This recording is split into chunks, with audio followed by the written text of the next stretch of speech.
Trade and Investment Partnership, negotiated mainly between the United States and the European Union. TAFTA is still in negotiations. It was first proposed in the mid-90s and gained force again in 2013. It is an ambitious, comprehensive, and high-standard trade and investment agreement. The goal is that the US and the EU are looking to harmonize their complex legal, ecological, cultural, and health standards. Through the harmonization of standards, the third parties of the signing countries of TAFTA could be affected if they can't meet the same standards, even though they reach economies of scale. With a comprehensive liberalization of the US and European markets, Mexico will lose 7.24% of welfare in real income. Mexico will lose its privileged place in triangular trade between the United States, Asia, and the EU after the signing of TAFTA. A real example of a loss will be the improvement of competitiveness in the US and for European investors, like for example Volkswagen. Chattanooga in the US was an option for Audi to settle their production, but they ended up choosing Mexico instead, so a trade treaty among the United States and the EU would affect in the investment decision-making process. If the United States and the EU are negotiating an international trade treaty, one of the main topics to consider is to not affect the current trading partners of both, like Mexico and Canada. Pacific Economic Cooperation is a forum for 21 Pacific Rim member economies. The Pacific Rim are the lands around the rim of the Pacific Ocean.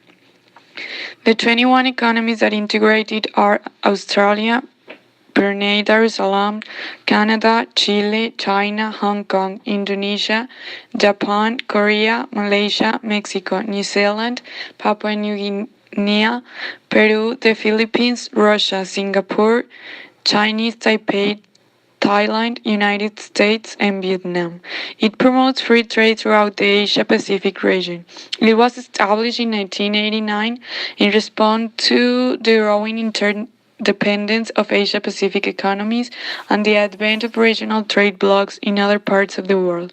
To diffuse fears that highly industrialized Japan will come to dominate economic activity in the Asia-Pacific region, and to establish new markets for agricultural products and raw material beyond Europe. With the entry of Mexico into the Asia Pacific Economic Cooperation Forum, it has sought to promote economic integration in the region. The APEC economies representing 39% of the global population, 57% of world GDP, and 47% of world trade. In addition, there are 5 of the 10 main commercial partners in Mexico, such as the United States, China, Canada, Japan, and Korea.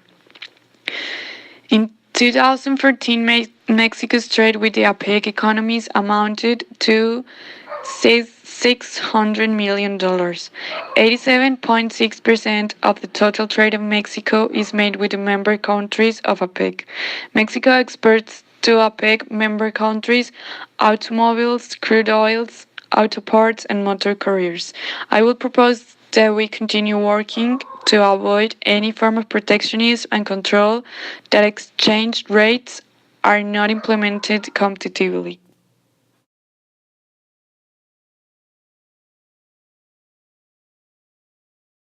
Free Trade Area of the Americas was a proposed agreement to eliminate or reduce the trade barriers among all countries in the Americas, excluding Cuba.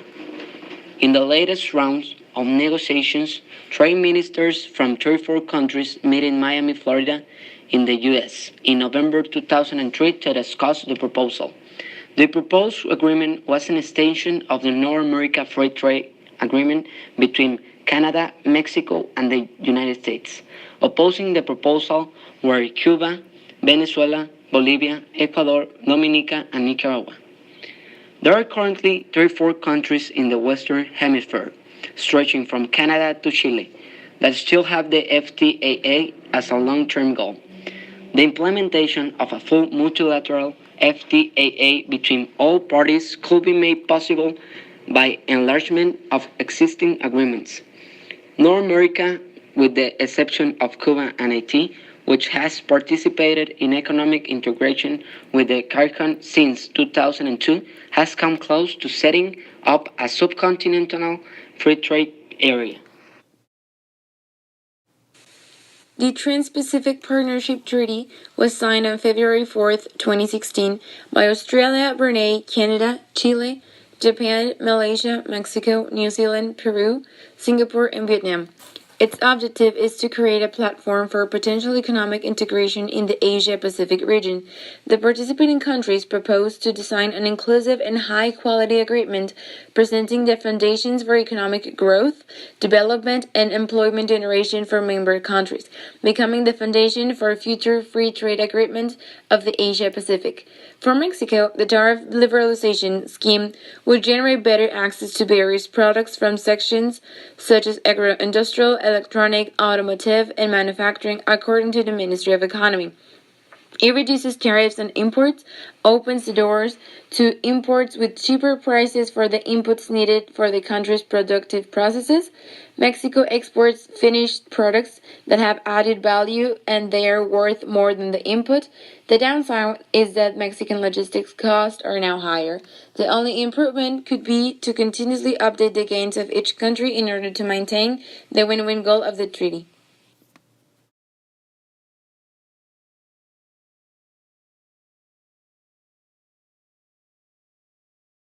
Mexico would get more benefits if it's involved in the most important trade treaties, especially with the developing economies like BRICS. Mexico should seek to diversify its international trade to other markets. Considering that Mexico has the 14th position on the world's most visited country and the 9.5 growth on national tourism since last year, we believe Mexico needs to design a project in order to strongly promote tourism. We proposed 6 recommendations to make Mexico's future trade policy more available. Mexico should not be so dependent on one specific market like the US. Start developing the national industry and promote research and development to increase the international competitiveness and the net value of products and services. Take advantage of the trade treaties already signed in order to improve the business relation with all of them and focus on making itself more appealing to potential trade partners.